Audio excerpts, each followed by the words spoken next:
d'être venus aussi nombreux. Pour moi, c'est toujours un énorme plaisir de partager ma passion avec le plus grand nombre. Dans le domaine des produits de luxe, pour atteindre la rentabilité, il faut de la passion.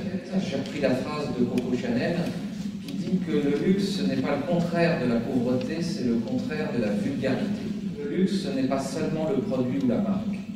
Il y a tout un tas de facteurs et d'attributs autour du luxe. Au niveau de l'inconscient collectif, dans le luxe, il y a des codes. Est-ce qu'il suffit d'avoir une belle image de marque pour être dans le haut de gamme? Vous allez dans des restaurants superbes qui font une très très belle publicité, mais ce qu'on vous donne à manger n'est pas à la hauteur, le service n'est pas à la hauteur, l'addition, elle, non plus d'ailleurs. Et vous avez là l'exemple parfait que l'image ne correspond pas forcément à du haut de gamme. Il y a une mise en scène dans le haut de gamme.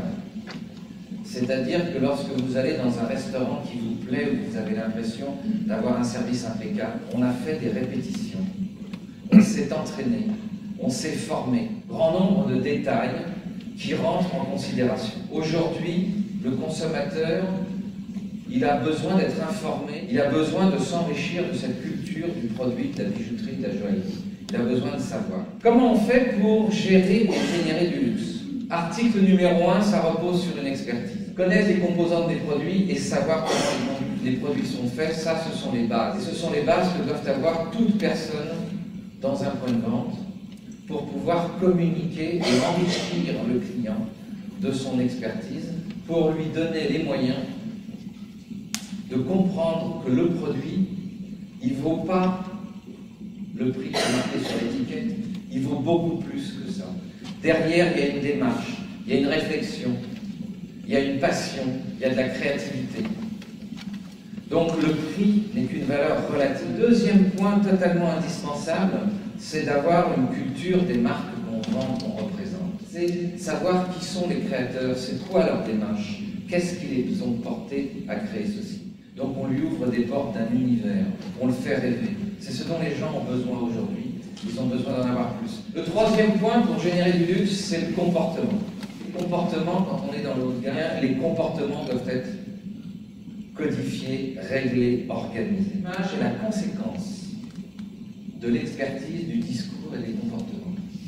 Il va falloir emmener toutes les personnes qui travaillent là-dedans à avoir une culture du produit haut de gamme et à avoir les comportements du haut de gamme. Si on prend des marques comme Rolex, comme Chanel ou Stern, n'oubliez jamais la généalogie, la chronologie de ces marques. Elles ont démarré, elles se sont développées pourquoi? Elles avaient des produits de qualité, elles avaient du service de qualité, il y avait un bouche à oreille de la part des clients, et elles croyaient, elles avaient des croyances professionnelles. Ce sont des marques, ce sont des gens qui croyaient en eux. Et quand on a cette passion-là et qu'on la communique, c'est magique.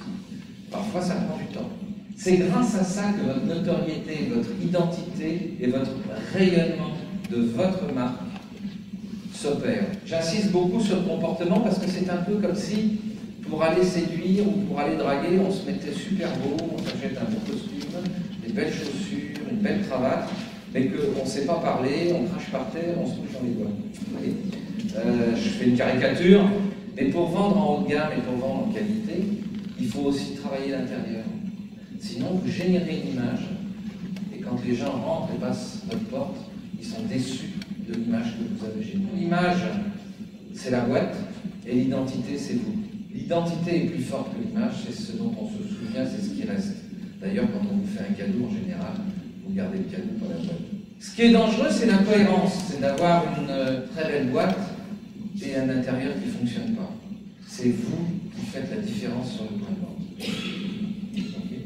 Et quand ça ne marche pas, je dis ok, qu'est-ce qui ne marche pas chez toi? Ce sont souvent nos croyances, nos compétences, nos comportements qui ne fonctionnent pas. Livrez votre passion, ouvrez votre âme, que les gens puissent vous aimer, vous rencontrer et avoir envie de venir acheter chez vous. Avoir des objectifs, connaître l'environnement socio-culturel dans lequel vous êtes et entretenir sa culture générale. Sur un point de vente, c'est minimum 2 heures par semaine. Si 2 heures par semaine, vous ne consacrez pas du temps à découvrir les créateurs, les stylistes, l'histoire, même l'histoire, je vais dire plus ancienne, si on va chercher des choses du temps des tsars, du temps des Perses, du temps de toute cette culture et cette richesse qui fait que lorsque le client vous rencontre, il se rend compte que vous n'êtes pas simplement un vendeur. Vous êtes quelqu'un de passionné qui portait une culture, qui portait une histoire. Et ça va devenir indispensable dans les années qui viennent. Il faut éduquer le client, c'est ce qu'on appelle la pédagogie du marketing à aujourd'hui. Mais si c'est mélangé, le client devient lui aussi mélangé. Il n'y a rien de pire que le client qui réfléchit. Parce que souvent il réfléchit ailleurs. Il ne faut jamais qu'un client y réfléchisse ailleurs, on est d'accord avec ça. À notre époque, les choses tournent tellement vite. Aujourd'hui, dans les marques de haut de gamme, c'est 6 jours de formation par personne et par an. À peine 3% du temps de travail. C'est rien. C'est rien du tout. C'est un moyen de se poser des bonnes questions, de réfléchir, d'échanger avec son personnel, et puis de travailler sur des sujets qui vont nous permettre de nous enrichir. Grâce à ça, on crée une énergie, une dynamique avec nos employés. En fait, beaucoup de chefs d'entreprise me font rire parce qu'ils voudraient avoir des équipes de champions, mais ils ne veulent pas faire l'entraînement. Normalement, pour gagner, il faut s'entraîner. Il faut oser s'arrêter, oser prendre le temps de créer, de se développer. Et c'est le meilleur investissement publicitaire et marketing que vous pouvez faire. Et c'est celui le plus rentable. C'est celui aussi qui permet de garder les jeunes de la génération XY. Parce que si vous les embauchez à pas cher, qui ne se forment pas, qui ne participent pas à une aventure, qui ne s'enrichissent pas sur le plan intellectuel, ils partiront. Parce que quitte à gagner pas cher, ils vont aller ailleurs, ils vont même changer de métier. Les médias, c'est très bien, ça fait venir les gens qui sont au loin. Ils vous connaissent, ils viennent, ils entendent parler. En plus, vous faites une publicité en disant « je fais moins 30% pendant 2 semaines ». Donc vous faites une pub dans laquelle vous réduisez vos prix et vos marges. Donc c'est extraordinaire parce que vous payez pour gagner moins. Okay. Et quand le client vient, s'il n'y a pas la formation, le service n'est pas à la hauteur, donc il n'achète pas. Résultat des opérations, vous n'avez pas du tout l'argent dessus. Mais ne lâchez pas là-dessus, c'est ça qui est fondamental. Votre culture, votre expertise et vos comportements.